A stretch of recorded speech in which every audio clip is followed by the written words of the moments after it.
When I think of a disabling condition in heaven, I see the disability on earth as being part of the fall.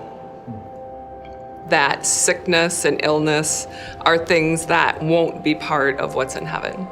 And that when Jesus was here on earth, he did a lot of healing, and that's part of why I think I feel that way. Mm-hmm. And after living with my son with his disability, we talked about heaven every day, not in the sense that he would no longer be in a wheelchair, but that he would be whole, mm-hmm. in the sense that we all would be whole. So I guess I'm just curious to know more about what form of disability could possibly be in heaven if it's part of the fall.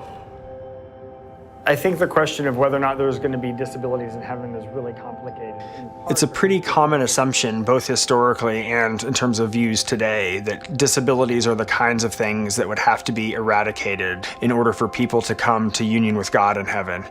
And part of what I want to do is to challenge that assumption, to suggest that there might be some kinds of disabilities whose presence in our lives individually and corporately are perfectly compatible with the perfection of community we have with God and we have with each other in the beatific vision in heaven.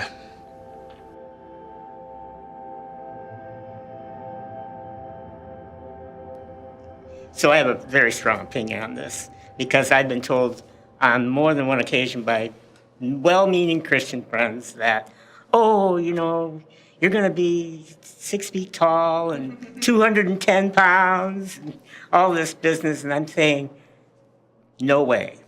No way. Who I am is the way I am now. And for me to think that somehow or other, the reason I want to believe in Jesus Christ as my Savior and go to heaven is because that way I'll be better, I just think that's just wrong thinking. Because it undervalues your life. It now. does. Yeah. It's very, I know they're well-meaning, but that's the wrong answer. One of the central lessons of the disability rights movement is the idea of nothing about us without us. The idea that it shouldn't just be able-bodied lives that get to reflect on what it means to have a disability. And so part of what I want to do is take seriously the testimony of people like my friend Cassandra who have a disability, and to see how they think about that disability as part of not only who they are now, but the kind of person they might become in the afterlife. I remember the very first time that someone said to me, they were well-meaning and we were in high school, it was my best friend. And I don't know if we were probably in musical practice and I was having a difficult time because of my cerebral palsy with maneuvering the dance moves or whatever. And he said to me, I can't wait until we're in heaven together and you can move freely and perfectly. And I remember being so shocked by that, because at that point I had never thought about, like, why would my physical body be any different because my disability, having cerebral palsy and being legally blind, is so impactful in my daily life and just who I am. It's very kind of intrinsic. So a lot of people have this sort of default that the right response to have to disabilities in this life is we need to heal them, we need to cure them, because there's something sort of problematic about what it means to have a life with a disability.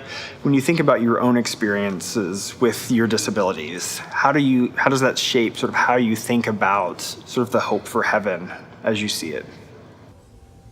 There's a comfort sometimes on days when my body is so physically in pain that I can't leave my bed without the assistance of my husband, because my muscles are so tight and so in such pain. I kind of go to that place of non-existent disabilities in heaven. But then I think, well, you know, these disabilities have also given me the platform with which I can share the gospel to the best of my ability. So I often wonder, well, maybe I'll still have them, but maybe they won't impact me as negatively. Maybe the pain won't be there. Maybe the lack of vision won't be there. But I can be known as a woman who is blind and as a woman who has cerebral palsy in heaven, but also what God had done with that while I was here on earth, and how that can be cause for greater worship in heaven, I think is kind of where those are the two places that I kind of hold as to how I think about it. But it's still a very big question that I want to kind of delve into more. Many people that have a disability see it as part of their identity, their self-understanding. And some of the philosophers and theologians that push back against having disabilities in heaven want to say that these are just sort of accidental features of them. They're not part of who they are most fundamentally. But it seems to me there are lots of things that aren't essential to us, that aren't part of who we are most fundamentally. And that doesn't mean that we won't have those sorts of relationships or those sorts of features in heaven. I don't know that I have to be able to speak French in order to be perfectly united with French believers in heaven. There's going to be some way that the difference in language is going to be mitigated. We'll all be able to hear in our own tongue as an acts, but maybe hearing in my own tongue is I'm hearing the visual linguistic use of somebody who's using ASL. And so that's the kind of disability that I think might actually be present. If we get to a point where we have perfection all around, if we can even understand our spouses when they say something to us, and they can understand us, and it's all perfect, that can get a little bit old. I think the idea of all of us having the vision to see each other for who we are, with certain things that on earth might be looked at as flaws, in heaven to see us surpass and understand and move to the side of one another would be one of the great joys of heaven. And it seems like it would be an enactment of the gospel right there in front of our eyes.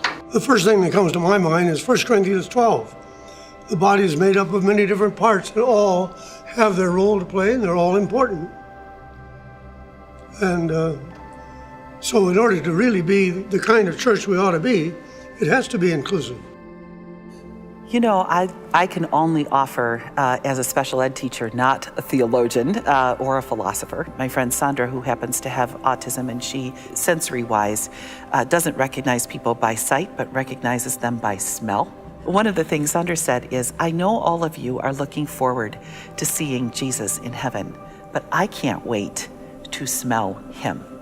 And that was such a beautiful teaching to me. I had all these assumptions. I never imagined what Jesus smelled like. And yet God wired Sandra very specifically. Why wouldn't he be preparing that feast for her nose and my eyes? Each part of the body needs the other parts, right? And so I think often we think about sort of ministry to people with disabilities and not ministering with them or sort of receiving from them. And the things I like about the kinds of work that both of you do is that it's equipping the entire church to benefit from the inclusion of sort of all people, including people with disabilities. And that gives us, I think, a different vision of maybe what the coming kingdom will look like than we sometimes have. Yeah, I think prepositions are important. And so often we will say to churches, do you really want to have a ministry to people with disabilities? Because it looks as though you are the giver and that person is the receiver. And that doesn't set up the opportunity to be what 1 Corinthians 12 clearly states, that we need to be ready to learn from, to receive the gifts that each one brings. There's a quilt that sometimes hangs in the congregation of our church that I think is absolutely wonderful. It's a top-down picture of a number of people around a table, and they're sharing a meal together. They're partaking in sort of one of the common practices of the church. You can see that there are children, elderly individuals, and there's also a person that's clearly in a wheelchair, clearly has a disability. But the image strikes me as a radically inclusive and welcoming and valuing. Everybody is at the table. Everybody is part of the life of the congregation. Everybody has an active role to play in the church, whether or not they have a disability. My wife and I have 3 children, the oldest of which was diagnosed with a number of disabilities when he was about 6 months old. This research has led me to consider the question whether or not our son will have disabilities in heaven. And quite frankly, that's a question I don't know the answer to.